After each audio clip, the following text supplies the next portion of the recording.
Oke, di video kali ini saya ingin memberikan transfer update ya dari beberapa tim yang memang sudah 3 minggu saya nggak membuat video YouTube. Jadi kita langsung bahas dulu dari PSS Sleman ya. PSS Sleman ini resmi memperpanjang Todd Ferre, Ricky Cawor, Ricky Dwi dan juga Kevin Gomez. Jadi kalau dilihat dari perpanjangan kontrak ini, tentunya ini hasil yang cukup positif. Bagaimana akhirnya Ricky Cawor dan juga Todd Ferre sebagai lini penyerangan PSS Sleman ini berhasil dipertahankan. Kemarin saya sudah sempat bahas ya, Ricky Cawor ini semoga bisa bertahan dan akhirnya benar saja ya, semoga Ricky Cawor di musim depan bisa lebih perform lagi ya, bisa lebih meningkat lagi. Di musim lalu sudah cukup bagus nih penampilan Ricky Cawor bersama PSS Sleman. Jadi di musim depan semoga Ricky Cawor bisa lebih maksimal lagi. Apalagi nanti PSS Sleman di lini tengahnya sudah cukup kuat ya, ada Jonathan Bustos juga atau Asano ya, ini sebagai supportnya nanti ya. Jadi ini menurut saya hasil yang positif dari perpanjangan kontrak pemain PSS Sleman. Lalu PSS Sleman juga resmi mendatangkan Dery Rachman. Ini saya nggak terlalu paham bagaimana performnya bersama tim sebelumnya, tapi ini posisinya sebagai bek kiri. Lalu ada Haris Tuharia juga dan ada Bayu Setiawan. Jadi kalau dilihat pemain-pemain yang datang dari PSS Sleman ini ya, ada 3 ya sementara ini yang saya tahu. Ya mungkin ini untuk memperkuat sektor pemain cadangan juga bisa ya, karena kan PSS Sleman ini juga banyak kehilangan pemain seperti yang ke PSIS Semarang itu ya, saya lupa namanya, Rifki Suryawan ya, ini kan nyebrang ke PSIS Semarang. Jadi semoga ya untuk PSS Sleman bisa mulai fokus untuk memperkuat di sektor cadangannya juga. Ya, jadi untuk PSS Sleman ini hasil yang positif terutama dari perpanjangan kontrak Todd Ferre dan juga Ricky Cawor. Lalu next dari PSIS Semarang. Jadi PSIS Semarang ini secara resmi kedatangan Rifki Suryawan ya dari PSS Sleman. Lalu ada Gian Zola, ada Salbilah dan juga ada Saiful. Ya, dan di sini juga posisinya Rifki Suryawan menurut saya cukup bagus ya, pembelian Rifki, walaupun kemarin di PSS Sleman belum terlalu perform banget karena memang PSS Sleman pun di musim kemarin kan sempat gak terlalu baik ya performnya. Jadi mungkin Rifki gak terlalu bisa menunjukkan kualitasnya. Tapi kalau dilihat performnya Rifki ini juga cukup baik. Semoga bisa cepat beradaptasi aja dengan skema permainannya PSIS Semarang. Ini harapan saya. Lalu Gian Zola ini juga pembelian yang menurut saya cukup bagus. Karena Gian Zola ini sebenarnya pemain bagus. Cuma kemarin di Arema FC, apalagi setelah pertengahan musim ya, itu kan Gian Zola sering nggak menjadi pilihan utama. Nah memang di situ baru terlihat meredup performnya Gian Zola. Tapi sebelumnya saat dipegang oleh Almeida dan juga sempat ditangani Javier Roca, saya melihat permainan Gian Zola ini cukup bagus. Ya, cukup lincah lah, seperti adiknya Beckham Putra. Ya, kaki kirinya juga cukup bagus ini Gian Zola. Jadi semoga bisa menjadi playmaker yang dibutuhkan oleh PSIS Semarang. Lalu ada Salbilah, ini pemain belakang ya, mantan pemain dari Persik Kediri. Tentunya kepindahan Salbilah menurut saya juga di Persik Kediri kalah bersaing dengan Hamra atau Anderson ya, karena semenjak Persik Kediri mendatangkan Hamra dan Anderson, ini memang Salbilah mulai tersingkirkan dari skuad utamanya Persik. Jadi semoga Salbilah di PSIS Semarang bisa menemukan jam terbang yang lebih lagi ya, lebih banyak lagi. Dan sesuai dari performnya Salbilah sebenarnya juga cukup baik, cuma berapa kali sering telat untuk melakukan marking. Ya, ini dari Salbilah nih, semoga di PSIS Semarang bisa meningkatkan lagi lah untuk masalah marking dan tacklingnya ini. Ya, ini dari Salbilah. Lalu Saiful ya, ini kiper kalau nggak salah ini mungkin untuk menggantikan Redondo ya, karena Redondo ini resmi tidak diperpanjang oleh PSIS Semarang. Jadi manajemen PSIS Semarang langsung mencari penggantinya Redondo dan sudah mendatangkan Saiful ya, dan juga ada Kartika juga out ya kalau nggak salah ini. Jadi ya semoga bisa menjadi pemain cadangannya Adi Satrio ya, karena Adi Satrio ini kan pastinya akan menjadi pilihan utama di musim depan. Apalagi kemarin di timnas bermain cukup bagus dan sempat di final melahirkan ya untuk anak pertamanya. Jadi selamat untuk Adi Satrio ya yang telah mendapatkan buah hati yang pertama ya saat mengangkat emas nih, medali emas. Lalu PSIS Semarang juga resmi berpisah dengan Hari Nur. Ini juga kabar yang cukup mengejutkan untuk saya ya, karena Hari Nur ini kan usianya memang nggak muda lagi dan bermain untuk PSIS Semarang juga cukup lama gitu ya. Jadi boleh dibilang kan Hari Nur juga bolehlah disebut sebagai legendnya PSIS Semarang. Dan kalau dilihat Hari Nur juga karena usianya yang nggak muda lagi, sebenarnya sayang kalau harus berpisah dengan PSIS Semarang. Tapi kalau misalkan memang sudah ada kesepakatan antara manajemen dan Hari Nur ingin sama-sama ya sudah gitu ya, tidak melanjutkan kerjasama, ya doa terbaik aja untuk Hari Nur. Semoga untuk menemukan tim baru tidak kesulitan, dan semoga di tim barunya nanti Hari Nur bisa tetap bermain seperti di PSIS Semarang. Karena Hari Nur ini juga di PSIS Semarang walaupun nggak sering menjadi pilihan utama, tapi Hari Nur ini berapa kali bisa menciptakan gol di mana PSIS Semarang seperti sedang buntu. Dan di sini Hari Nur berapa kali bisa menjadi penyelamat. Ya, sama seperti Septian David Maulana ini yang sudah resmi diperpanjang juga. Ya, jadi ini Hari Nur cukup kaget juga untuk saya secara pribadi. Lalu ada Octavianus Fernando ya, ini juga tidak berseragam PSIS Semarang lagi di musim depan. Ya ini tentunya nggak terlalu banyak masalah ya, karena Octavianus juga saya sudah pernah bilang pada saat PSIS Semarang mendatangkan Octavianus, ini pemain yang di Persebaya Surabaya juga menjadi pemain cadangan gitu loh, bukan pemain inti. Dan benar saja di PSIS Semarang ya menurut saya ini kalah bersaing dengan Wawan atau Vitinho ya, mungkin ada Rian Ardiansyah. Ya, jadi Octavianus ya semoga setelah berpisah dengan PSIS Semarang cepat mendapatkan tim barunya lagi. Lalu Septian David Maulana ya ini resmi diperpanjang. Ini pemain yang multi talent bersama PSIS Semarang. Ini menjadi pemain yang boleh dibilang ya mungkin calon penerusnya Hari Nur lah di PSIS Semarang ya. Karena Septian David ini kan pemain yang sempat digosipkan ke Persib Bandung karena Luis Milla ini sangat menyukai Septian David. Tapi akhirnya rumor tersebut bisa dibantahkan setelah Septian David secara resmi telah memperpanjang perpanjangan kontrak ya bersama PSIS Semarang. Jadi ini dari PSIS Semarang, nanti kita tinggal tunggu ya untuk berita selanjutnya. Lalu next dari Persita Tangerang. Persita Tangerang ini resmi mendatangkan Amrizal dari Borneo ya, setelah berpisah nggak diperpanjang kontraknya bersama Borneo. Jadi sesuai yang saya katakan kemarin, harusnya Amrizal nggak harus terlalu lama lah menemukan tim baru, dan akhirnya Persita Tangerang berhasil meminang ya jasanya Amrizal. Jadi untuk Amrizal ini memang pemain yang berpotensi cukup baik, tapi kemarin di Borneo memang di musim lalu lebih banyak di bangku cadangan ya, atau sempat mengalami cedera juga. Jadi mungkin sudah kalah bersaing dengan pemain-pemain dari Borneo di sektor penyerangan.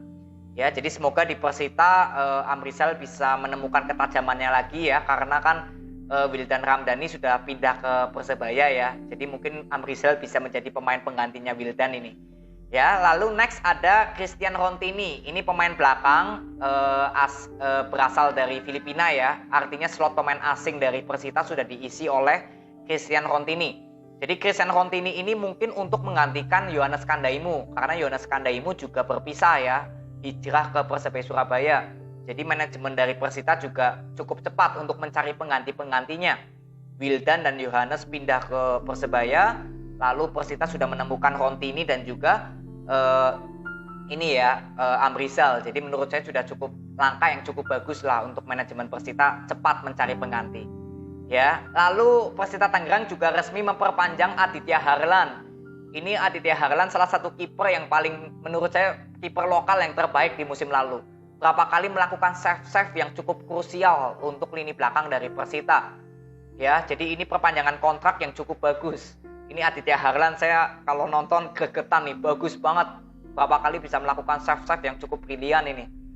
Nah, lalu Persita Tangerang juga resmi mendatangkan Oscario. Nah, ini posisinya juga sama sebagai kiper ya, dan sebelumnya membela Madura United. Oscario ini juga sebagai pemain inti di Madura United. Jadi di Persita Tangerang menurut saya ya mungkin Aditya Harlan tetap menjadi opsi utama kalau menurut saya ya mungkin. Tapi ya mungkin bisa bergantian dengan Oscario ya, karena kalau melihat kualitas Oscario sebenarnya ini juga kiper yang berbakat, kiper yang cukup baik. Jadi untuk kiper dari Persita Tangerang, baik nanti kiper inti dan kiper cadangan, ya Persita Tangerang sudah nggak perlu pusing ya, karena dua kiper ini cukup bagus nih, Aditya Harlan dan Oscario. Ya, lalu Persita Tangerang juga resmi memperpanjang Hanis Siagara, ada Jack Brown. Ini Jack Brown juga di musim lalu lebih banyak di luar lapangan ya, karena mengalami cedera ya kalau nggak salah. Jadi semoga di musim depan nanti Jack Brown bisa menemukan performnya lagi setelah pulih dari cedera ya. Lalu ada Vava. Ini Vava juga saya nggak terlalu banyak melihat di musim lalu menjadi starting line up ya. Jadi dari Persita Tangerang hanya ini yang saya bisa bagikan. Nanti kita akan tunggu lagi ya bagaimana kedepannya untuk Persita Tangerang. Lalu next dari Arema FC. Ya, Arema FC ini resmi mendatangkan Rifat Marasabesi, lalu ada Samuel Balinsa, dan sisanya ada Gustavo Almeida ya yang baru saja kemarin diresmikan. Lalu ada Samsudin sebagai bek kanan dan ada Diki Agung sebagai kiper. Jadi kalau dilihat dari Arema FC ya mendatangkan pemain-pemain yang saya jujur baru mengerti itu paling hanya ada Rifat Marasabesi. Sebelumnya bermain dengan Borneo yang akhirnya memang juga gak diperpanjang ya oleh manajemen Borneo, dan tentunya pindah ke Arema ya. Rifat ini salah satu pemain yang menurut saya pembelian yang cukup bagus ya, atau free transfer ya statusnya. Tapi sisanya seperti Samuel Balinsa, ini pemain yang kemarin juga mungkin saya sempat melihat ya, tapi nggak terlalu bisa menyimpulkan bagus atau tidaknya. Jadi ini ada Gustavo Almeida, ini pemain depan untuk menggantikan Abel Kamara, karena Abel Kamara secara resmi sudah berpisah ya, sesuai dari apa yang saya kemarin sudah bahas. Jadi semoga Gustavo Almeida bisa mempertajam ya untuk lini serang dari Arema. Tapi yang cukup menarik untuk saya di sini, Arema FC justru mendatangkan pemain ya, pemain-pemain lokal ya. Kalau kita lihat di media sosialnya Arema FC, itu kebanyakan pemainnya saya nggak terlalu mengerti nama-namanya siapa, lalu performnya bagaimana bersama tim-tim sebelumnya. Ini hampir saya nggak mengerti semua. Jadi ya saya berharap Arema FC bisa lebih lagi mendatangkan pemain yang mungkin berkualitas gitu ya. Karena kalau dilihat ini kan Arema FC banyak sekali kehilangan pemain-pemain penting seperti Maringa yang sudah pergi ke Bali United ya, Sergio Silva yang memang sudah sudah nggak berpanjang lagi ya bersama Arema. Nah ini kan salah satu pemain-pemain penting ya. Jadi semoga untuk Arema FC bisa mendatangkan pemain-pemain yang ya minimal berkualitas atau pengalamannya cukup tinggi di tim-tim Liga Indonesia. Gianzola juga resmi berpisah ini. Ya, jadi untuk Arema FC ya saya jujur sangat menunggu untuk gebrakan-gebrakan transfer di sisa musim ini. Semoga ya harapan saya Arema bisa mencari pemain-pemain yang sepadan dengan pemain-pemain yang ditinggalkan ya dari Arema FC. Rizky Dwi ini juga salah satu pemain bek kanan yang menurut saya cukup bagus ya. Ini pindah ke Borneo, saya nggak tahu dipinjamkan atau dibeli, tapi sih rumornya dipinjamkan ya. Jadi Rizky Dwi ini kan pemain yang cukup bagus. Saya sudah beberapa kali bilang Arema FC ini memiliki John Alvarez di kiri, Rizky Dwi di kanan. Ini benar-benar wingback yang menurut saya cukup bagus. Apalagi di 2 musim lalu, ini menurut saya menjadi wingback terbaik di Liga Indonesia ini Arema FC. Tapi sayang sekali ya Rizky Dwi harus nyebrang ke Borneo. Dan di sini memang ada penggantinya Samsudin. Nah ini juga saya nggak mengerti histori permainannya Samsudin bagaimana dengan tim sebelumnya. Ya inilah yang saya khawatirkan untuk Arema FC. Semoga skuad-skuad atau komposisi pemain Arema di musim depan nanti ya semoga bisa seimbang lagi dengan pemain-pemain yang banyak ditinggalkan atau meninggalkan Arema FC. Ya, ini kita masih menunggu aja untuk transfer ini kan masih lama ya. Kita menunggu aja untuk Arema FC akan mendatangkan siapa lagi nih. Ini dari Arema FC. Lalu sisanya dari Persija Jakarta ini resmi memperpanjang kontrak ya, memperpanjang kontrak Maman Abdurrahman dan Tony Sucipto. Jadi kalau dilihat perpanjangan kontrak ini bukan sebagai pemain inti, tapi menurut saya ini lebih dibutuhkan menjadi mentor ya, atau bisa memotivasi pemain-pemain mudanya Persija. Karena kalau dilihat kan Thomas Doll ini kan sekarang komposisi pemain Persija ini diisi oleh pemain-pemain muda. Jadi mungkin perpanjangan kontrak ini untuk Maman dan Tony ini bisa menjadi mentor atau salah satu motivator lah. Motivasi untuk pemain-pemain muda di internalnya Persija Jakarta. Lalu Osvaldo Hai ini juga cukup mengagetkan untuk saya ya, secara resmi berpisah dengan Persija.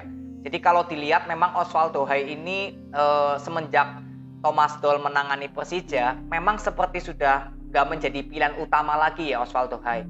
Jadi mungkin Osvaldo nggak masuk di skemanya Thomas Doll ya, mungkin ini bisa terjadi.